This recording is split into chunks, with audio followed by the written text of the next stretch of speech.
Guys, the South Korea situation is crazy, okay? The president's life's absolutely ruined after one of the dumbest decisions I've seen in my life. The dude tried to pull an Emperor Palpatine, but absolutely failed miserably. South Korea's pretty fucked because of corruption. Yeah, that's kind of what happens when a lot of politicians are involved with, like, the three big companies, Samsung, Hyundai. What's the last one? Samsung, Hyundai. Oh, chat, you're smart. Come on, you know the last one. There's like 3 or 4 big companies. No, not BTS! Daewoo, Lotte? Sony. Okay, you're fucked. LG! That was it. Thank you. It was LG. LG, Samsung, and Hyundai. Yeah. Mitsubishi. Oh my god. I'm gonna report you for racism. Anyway. Not even half an hour after he stated what he was going to do, the South Koreans all went to the streets and protested. Even though the weather was extremely cold and there was a snowstorm going on, they were not going to deal with his antics.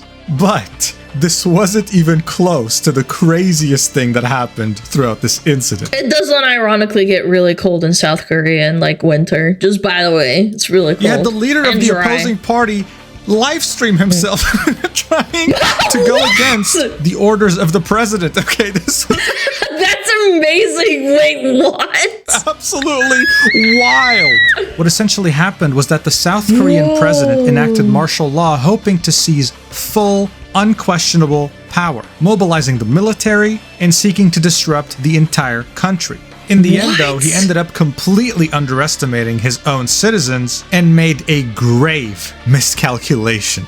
Make no mistake, this will be in the history books of your children. So I figured we should probably talk about it. Let's do it. On December 3rd, around 10:27 p.m. South Korea... Sounds like a tyrannical thing to do, is it not? ...time. The South Korean president, with no prior announcement or warning, declared martial law, emergency martial law. Why? Saying that he had to rein in the country because too many politicians were corrupt and working with the enemy, which is North Korea. He said, hello? Proof? Proof? My check? He wanted to fix the country. Now, under the Constitution of South Korea, the president can by himself actually declare martial law. What he was doing was fully within his rights. But for South Koreans, especially the ones from older generations, martial law was bad news no matter how you worded it. The last time a martial law was imposed was in the year of 1980. A rogue general had taken over the country and imposed martial law on it, closed down all newspapers, silenced anyone who was against him, arrested politicians, and put the country under dictatorship. Oh my god! I had no idea. Again, I'm so ignorant on Asian history. Like I have no very shallow understanding. This is crazy. Many South Koreans tried to go up against him, but unfortunately left this planet doing so, let's just say. The martial law order only ended up being lifted in 1981. After 456 days of suffering. And it was only in 1987 that the Sixth Republic of Korea was written and then put into place in 1988. Ever since then... This is such a mistake to make when a generation that experienced this is still alive. 1980 is only 44 years ago. 44 years ago. You can't, if you're smart and you're an evil dictator, you gotta wait a little bit longer so people don't remember it, you know?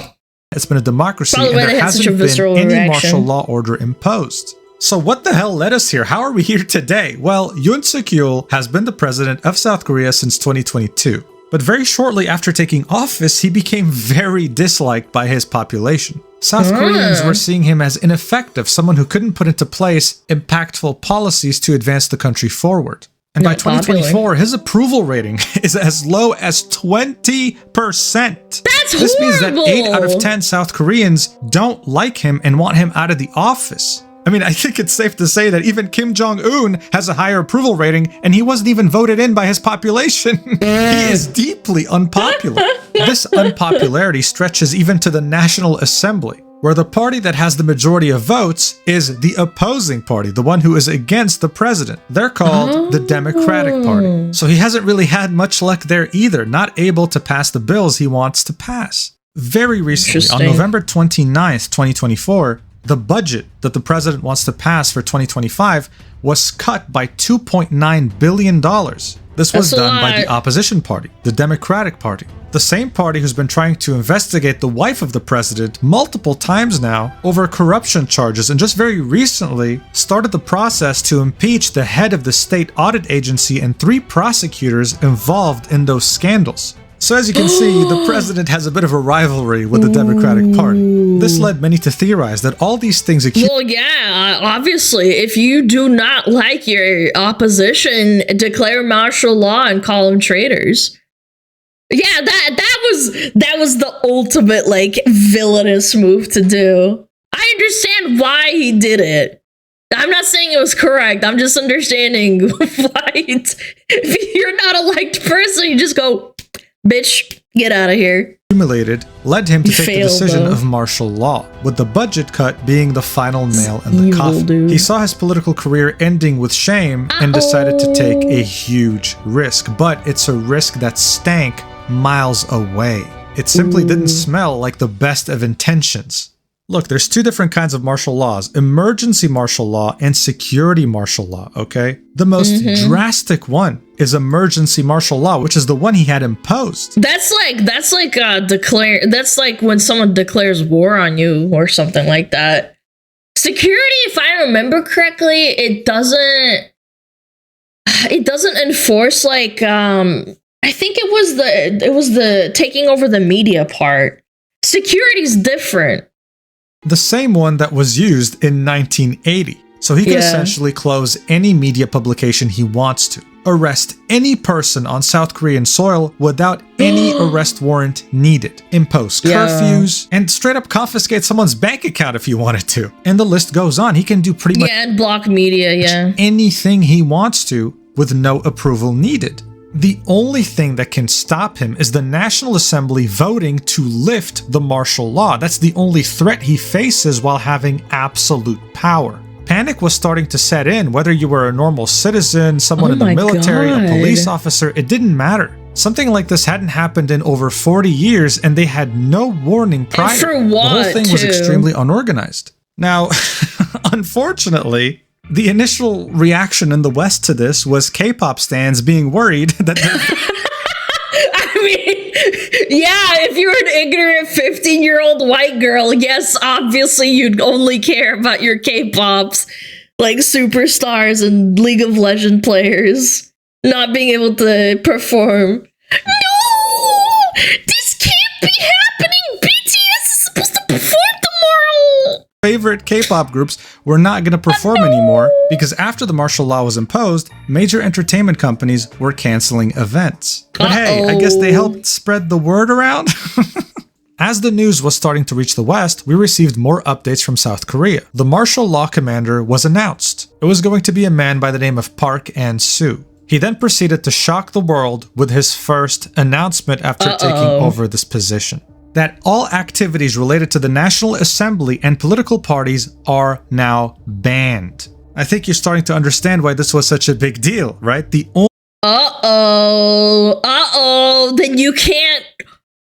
you can't go and vote him out! Only people who can stop the martial law have effectively been banned from being able to stop it. It was very clear now why the president was so secretive, why there were no prior announcements. No power. He had announced the martial law order at 10:30 p.m. so that the National Assembly members could not make it to the National Assembly. He wanted to catch them all off guard and take control while they villainous behavior. He thought this through. They're gonna trial him for treason, man. It's not like he kind of like he meditated this. This was premeditated. They were sleeping. All of this was confirmed when a big problem had revealed itself.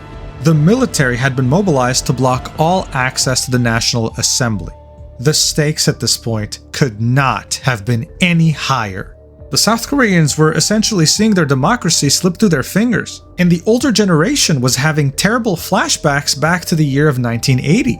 But South Korean men are obligated to serve in the South Korean military through conscription. And while women are not obligated to, they can still voluntarily join. This meant that they didn't really fear the military as much as a regular person would. And they weren't just gonna back down.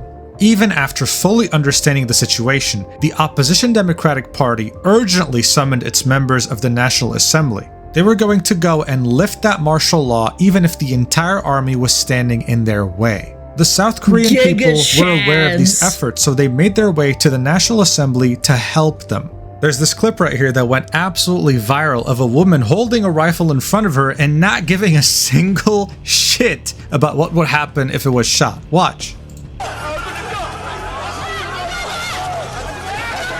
Oh my god! Giga Stacy! Giga Stacy! Giga Stacy!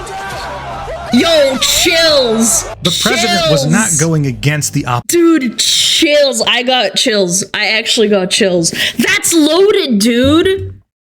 Dude, that's loaded. He could have hurt her, man. She's lucky she didn't die, man. Opposition party here. He was going against these regular people, and he had grossly miscalculated just how strong these people were. He had sent the military. He had sent helicopters flying over the National Assembly trying to dissuade people from even approaching it. But nothing was working. It's like an anime, bro. It's like a setting to an anime. Okay.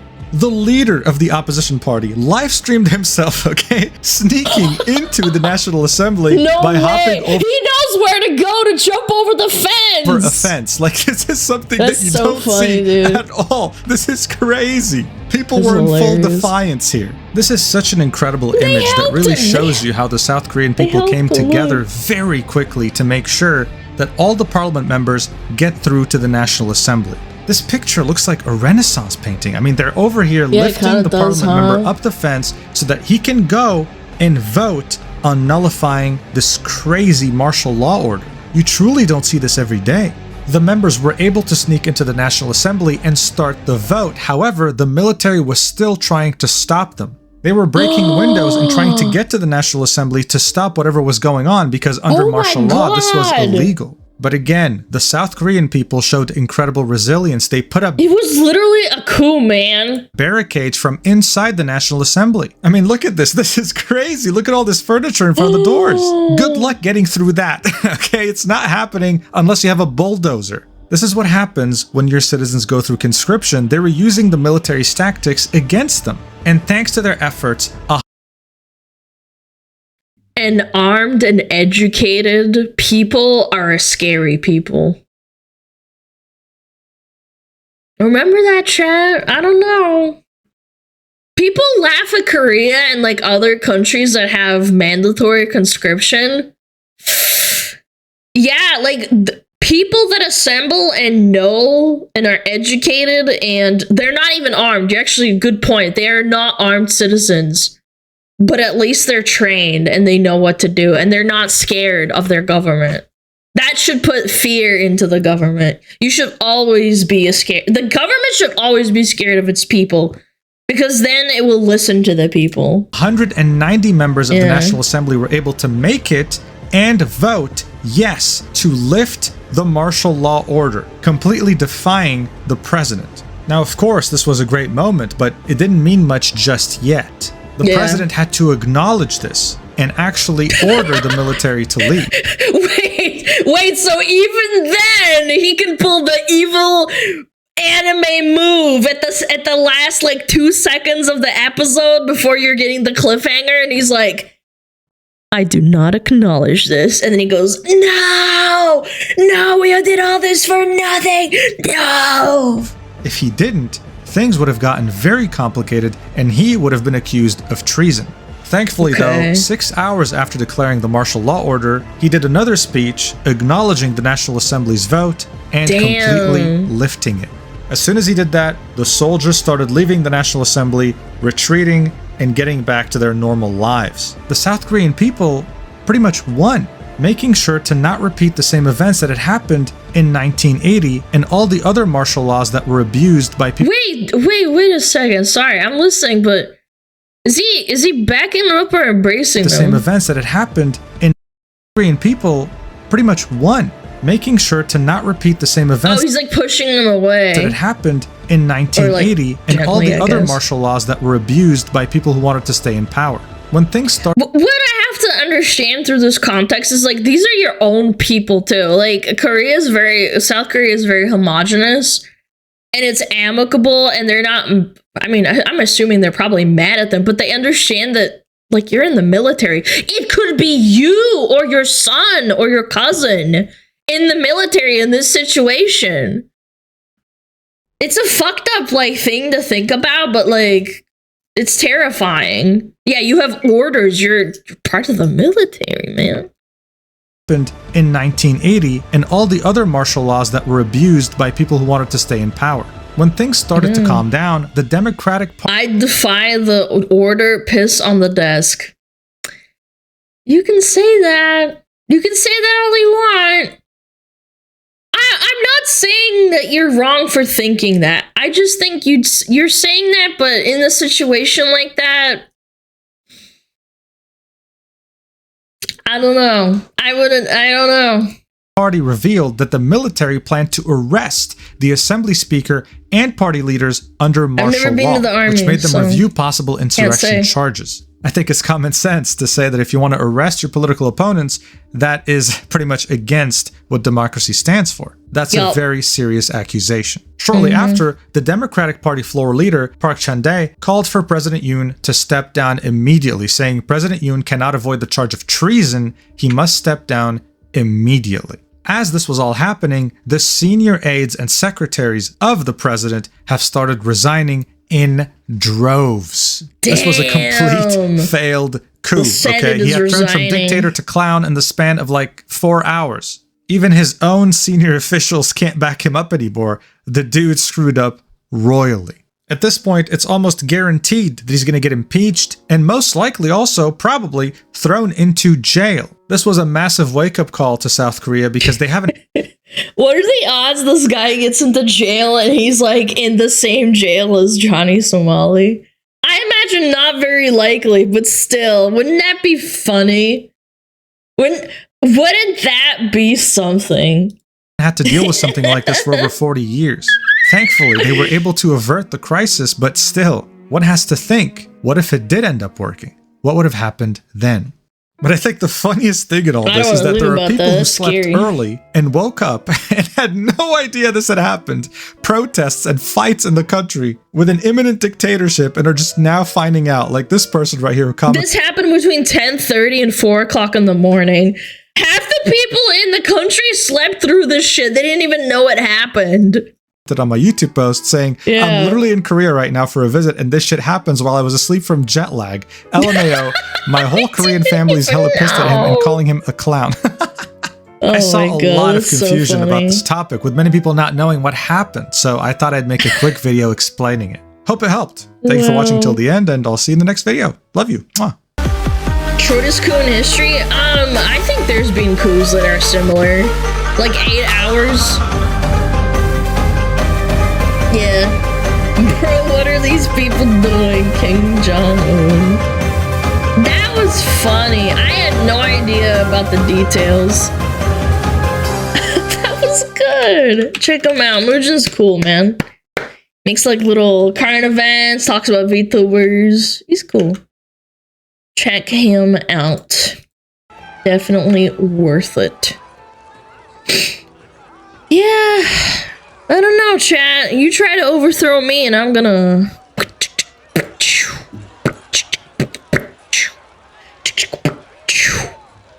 Yeah. Right in the kneecaps. Put your hands up!